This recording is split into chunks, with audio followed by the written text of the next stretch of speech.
माहिती सोबत मध्ये घे ना त्याला ऑपरेटर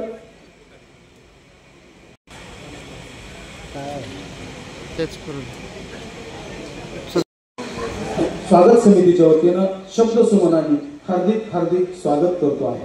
हा बौद्ध साहित्य संमेलन मनापूर्वक हार्दिक हार्दिक स्वागत करते। या अविस्मरणीय सोहळ्यात आपली उपस्थिती आणि या उपस्थितीने उल्हासित आणि पावन झालेला हा बौद्ध साहित्य संमेलनाचा सोहळा संयोजन संमेलन संयोजन समिती जीवन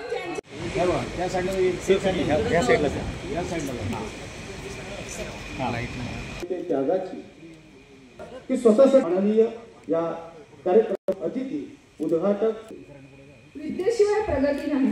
जनसाठी सर बाबासाहेब आंबेडकरांनी शिक्षणाच्या जोडीने संपूर्ण जगाला ओके जरा पूर्ण हा सर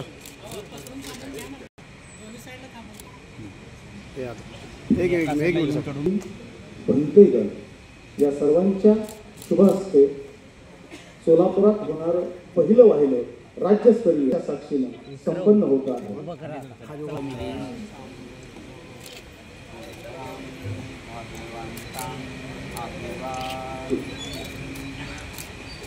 त्रिशरण पंचशील ग्रहण होते।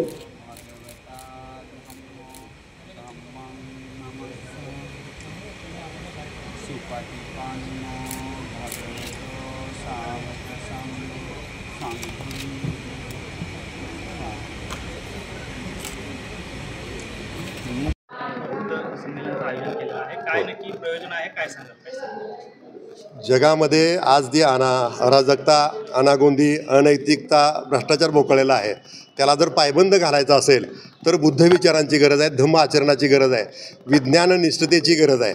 आणि म्हणून आम्ही ठरवलं की आपण कुठल्याही धर्मावरती टीका टिप्पणी करत बसण्यापेक्षा चांगलं काय आहे ते चांगलं समाजाला दिलं पाहिजे, चांगलं जगाला देण्याचा प्रयत्न केला पाहिजे।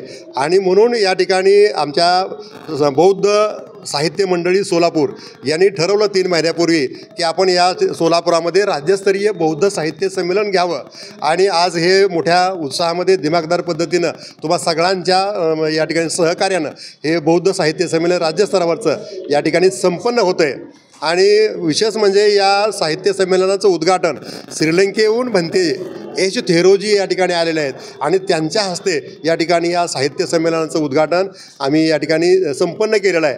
आणि आता या साहित्य संमेलनामध्ये साहित्य संमेलनाचे अध्यक्ष जे विख्यात साहित्यिक आहेत, ज्यांनी 60-65 ग्रंथ लिहिले, ज्यांचे अनेक ग्रंथ विद्यापीठाच्या अभ्यासक्रमामध्ये आजच्या घडीला मुंबई विद्यापीठामध्ये रोहित नावाची त्यांची कादंबरी BA2च्या अभ्यासक्रमामध्ये आहे। आणि जे थोर विचारवंत आहेत, ज्यांनी शिक्षणाधिकारी म्हणून काम केलं, परंतु उभ्या हयातीमध्ये त्यांना 1.1% सुद्धा ब्लेम लागला नाही किंवा डाग त्यांच्या चारित्र्याला लागला नाही। कारण आज शिक्षण क्षेत्रामध्ये काम करणारी माणसं कशा पद्धतीने करतात हे आम्ही या ठिकाणी साहित्य संमेलनाच्या माध्यमातून त्याचा उद्गार करणार नाही, परंतु अशा पद्धतीनं निष्कलंक व्यक्तिमत्व आणि ज्यांनी साहित्य क्षेत्रामध्ये फार मोठं योगदान दिलेलं आहे अशा महनीय, ज्यांचं वय 82 आहे, असे योगराज वाघमारे या ठिकाणी साहित्य संमेलनाचे अध्यक्ष आहेत।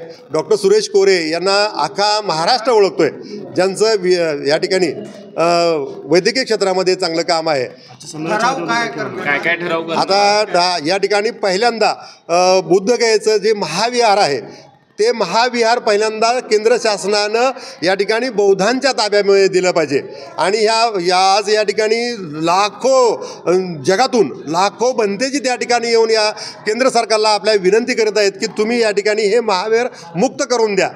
त्याचप्रमाणे आपल्या सोलापूरच्या अहिल्यादेवी होळकर सोलापूर विद्यापीठामध्ये या ठिकाणी बाबासाहेब आंबेडकर अध्यासन केंद्र आणि पाली भाषा विचारधारा या ठिकाणी ते केंद्र सुरू झालं पाहिजे। कारण खऱ्या अर्थानं या जगाला बाबासाहेब आंबेडकरांच्या, छत्रपती शिवाजी महाराजांच्या, महात्मा फुले यांच्या, भगवान बुद्धांच्या विचाराची गरज आहे। विज्ञान निष्ठता आज विद्यार्थ्यांमध्ये आली पाहिजे आणि म्हणून त्या ठिकाणी विचारधारा अध्यासन केंद्र या ठिकाणी पुण्यश्लोक अहिल्यादेवी होळकर सोलापूर विद्यापीठ मध्ये आलं पाहिजे अशा पद्धतीची। आणि आज देशामध्ये आरक्षण संपवण्याचा घाट घातला जातोय। तर आरक्षणाची तंतोतंत अंमलबजावणी झाली पाहिजे. कारण आपल्या देशामध्ये खाजगीकरणाचं वारं जास्त वाहत आहे. आज रेल्वे स्टेशन विकले जात आहेत, रेल्वे विकल्या जात आहेत, अनेक बँका विकल्या जात आहेत. तर आम्हा सगळ्यांची कळकळीची विनंती आहे केंद्र सरकारला की बाबांनो या ठिकाणी हे सगळं विकणं बंद करा. कारण पूर्वीसुद्धा या ठिकाणी शासकीय अधिकारी कर्मचारी हे सगळं पाहत होते. त्या पद्धतीने त्यांना मुक्त स्वातंत्र्य द्या. जो चुकतोय त्याला शिक्षा निश्चितपणे झाली पाहिजे. या विचाराचे आम्ही आहोत. चुकणाराला पाठीशी घालणं हे बौद्ध तत्त्वज्ञानामध्ये बसत नाही. आणि धम्माचं आचरण आम्हाला कुठलाही जातीवाद या देशामध्ये आणायचं नाही. फक्त धम्माचं आचरण व्हावं. कारण निष्कलंक पिढी आम्ही रोज पाहतोय वर्तमानपत्र उघडलं की त्या ठिकाणी 8-10 बातम्या कुठंतरी महिलावरती मुलीवरती. शाळेमध्ये अत्याचार झाला, शासकीय कार्यालयामध्ये अत्याचार झाला, धावत्या रेल्वेमध्ये अत्याचार झाला, विमानामध्ये सुद्धा हे प्रक्रिया काढायला. तर याच्यापासून महिला मुक्त झाल्या पाहिजे, स्वतंत्र राहिल्या पाहिजेत. ही विचारधारा फेरण्याचा आमचा हा प्रयत्न होता आणि तो प्रयत्न सफल होताना या ठिकाणी दिसतोय आम्हाला.